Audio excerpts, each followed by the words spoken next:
الغضب المكبوت في النفوس نحن في أمس الحاجة إليه، مش إن نطلع نصرخ لبعض في الهواء وإخواننا يقتلون. ما احنا كلنا عجزة بكل أسف، مش عارفين نعمل حاجة. يوم ما اقتحم شارون جنينة الكرم ونادى كل الخطباء بفتح باب الجهاد، اكتتب في نقابة المحامين كما جاء في الجرائد في اليوم الأولاني سجل اسمه 30,000 إنسان في نقابة المحامين. ده اللي وصل عشان يطلع يقاتل. فأنا عايز أقول أنا لا أريد أن نستغرق في الصراخ، ده اللي أنا عايز أقوله، ولا بد أن ننظر إلى مواقع أقدامنا. مواقع الأقدام تقتضي أن تعرف من هو عدوك. ده احنا عندنا لما يكون واحد قلبه حجر بنقول له هو أنت يهودي؟ لما يكون قلبه حجر ما فيش فيه رحمة. يعني هؤلاء الذين أصدروا الأمر بالضرب ما فيش في واحد فيهم أب، ملوش ابن، امرأة دي ملهاش ابن. لما تنظر إلى هؤلاء الأطفال المقتولين ظلما وعدوانا وبغيا، ويجي بمنتهى الوقاحة يقول لك إحنا ما قتلنا المدنيين، إحنا بنقصد المقاتلين بس. ده كلهم أطفال ونساء.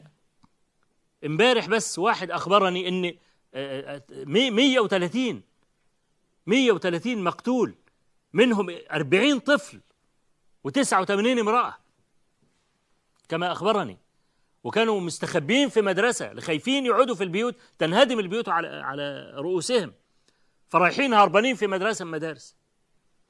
هم دول بقى بيقاتلوا. لما بقول لك أنا ما بقتلش أطفال ولا بقتل نساء والكلام ده، مين اللي قتل الولاد دول؟ آباؤهم هم الذين قتلوهم.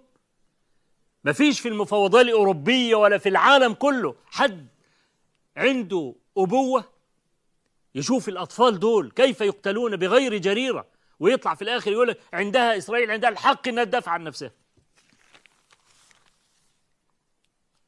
ما هو كما قال النابغة تعدو الذئاب على من لا كلاب له. ما عندناش كلاب، عندنا في ذئاب وما فيش كلاب عندنا.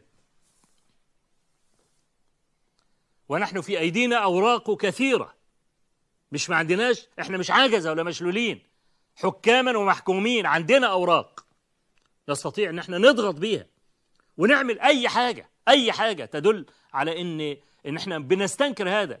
حتى الشجب والاستنكار ما فيش شجب ولا استنكار خلاص، والجماهير عمالة تفرق في نفس إيه يعني النتيجة النهائية إيه؟